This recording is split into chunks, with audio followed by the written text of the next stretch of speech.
All right, so I'm refinancing my mortgage. Should you? All right, so let's take a look. I was looking at the 10-year Treasury and the 30-year Treasury, and I'm just stunned that the 10-year Treasury is at 1.2% right now. The 30-year Treasury is at 1.89. It's gone up a little bit over that's a yield, by the way. Still, the idea a 30-year bond, government bond, be less than 2% after all this spending is it's absurd. The government spending and the idea that the 10-year is at 1.2 is just insane. So I'm like, well, I'm going to refinance. Now the question is, should you refinance? So let me tell you, I basically in 2017, I refinanced this house, a 30-year note at an adjustable rate mortgage, because I've now been convinced, and I wrote my book on this, why adjustable rate mortgages make sense for a lot of people. And you should read that, actually, if you haven't. All right, so now the adjustable rate at 3.25 is actually higher than a 15-year fix. I'm doing that 15-year fix. Now, for me, the 15-year fix at 2.125 is actually low. My payment will be just $100 more than my 30 months or 300 months I have left on my ARM. Crazy. So basically, I still have a 25-year note. I'm going to knock 10 years off it, right? And I'm going to pay roughly $100 a month more. And I'm including escrow in this. That's worth it for me. Now, we're not going to be here for 15 years. But, you never know. Life throws you a curveball. So if I can get 2.125, 15-year lock, I'm doing it. All right, now the question that a lot of people miss out here is they think a mortgage is kind of like a typical bell curve. So basically, a typical bell curve on a 30-year mortgage, you would think in year 15, half your mortgage interest would be paid off. So you'd say, I'm 15 years, I should have the same amount of interest each and every month, and you don't. And so after 15 years, I'd have half my interest behind me. It doesn't work like that. Loans don't work like that. Loans work like this. They're very front end heavy, top heavy, like this. All right, so what happens is in year 15, this is year 15 right here. You're way on the downside here. You've already paid the majority of your principal, essentially. So let me show you something. So right here, we're looking at a guy who took out a $200,000 mortgage at 4.5% is his rate, $200,000 mortgage at 4.5%. Now remember, for every $100,000 you borrow, basically it's $500 a month in principal and interest, roughly. And you can see here, $100,000 is costing him $1,013 a month in principal and interest. This is not escrow. So he's going to end up paying back over the course of this 30 years, $164,000 in interest. Does that make sense?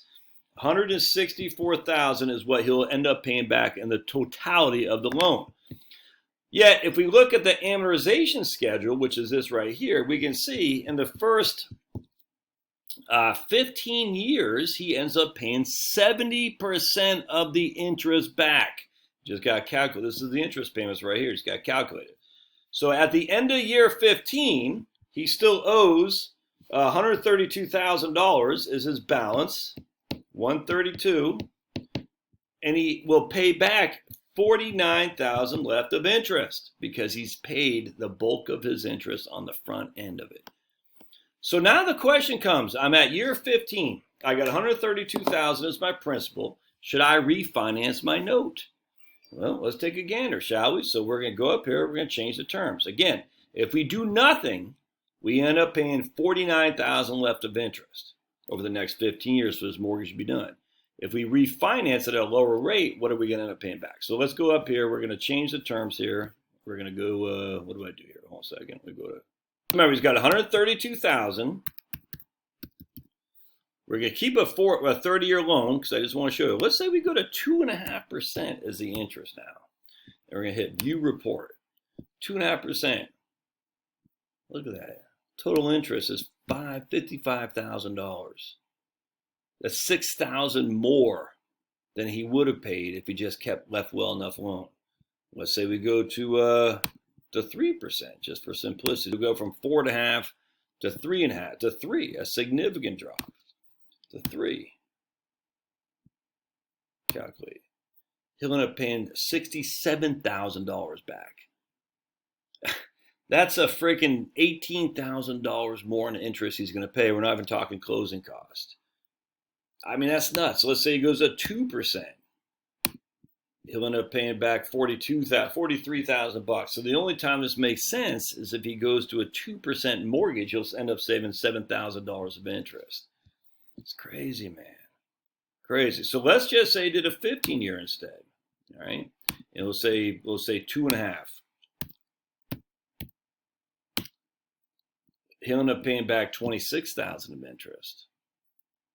And the reason, again, for that is because the interest is all front-loaded on the first, basically, 6 years or so. So on a 15-year, let's look at the amortization schedule here.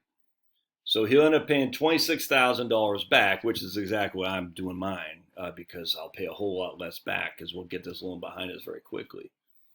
So we got $132,000. This guy, he'll end up paying $26,000 interest. So he'll pay. Let's just run these numbers up. Let me calculate it real quick. Of that how much interest are you gonna pay him back again? It's gonna be $26,000. He'll end up paying $18,000 of that back in the first 7 years. He'll end up paying $70,000 back before even halfway up to the loan. So if he can drop that interest rate that significantly, it would make sense. But again, if he is only getting from 4.5 to 3, it's going to cost him $18,000 in total interest to refinance that at 30 years. Just not worth it, man. And that's on. Let's see if we do a 15-year and it can go from 4.5 to 3. Let's go back. We got $132,000 left, and we'll do a 15-year loan. So 4.5 to 3. Let's just use that. I'm actually I'm not even using a real number here. I'm only using 130. It was 4. I want to go 3. There we go. It should be that right there. 132, because that's how much he has left. Yeah, so if he does a 15-year loan at 3%, he'll be better. But he should not do a 30-year loan again unless it's significantly lower interest rate, because he'll end up paying back. So in this case, if he were to take that 132 and refinance to a 15-year, it'll save him $32,000 over the course of those next 15 years. I mean, it'll save him $17,000 total interest. So he should refinance for sure. But should you? Well, not if you're doing another 30-year. I'm telling you, because we already said that. If you do another 30-year refi, even at 3%, it's going to cost you $20,000 of interest. Just keep that in the back of your mind, man. You gotta be careful on this stuff because, man, I know it sounds like I get a thing from Pentagon Fed, who I have my mortgage. You could save $500 a month in payment. Yeah, because they're stretching my loan out to another 30-year. I might be saving $500 a month, but I'm going to pay a hell of a lot more in interest. Just be careful on this stuff. All right, love to hear your thoughts. Thanks now.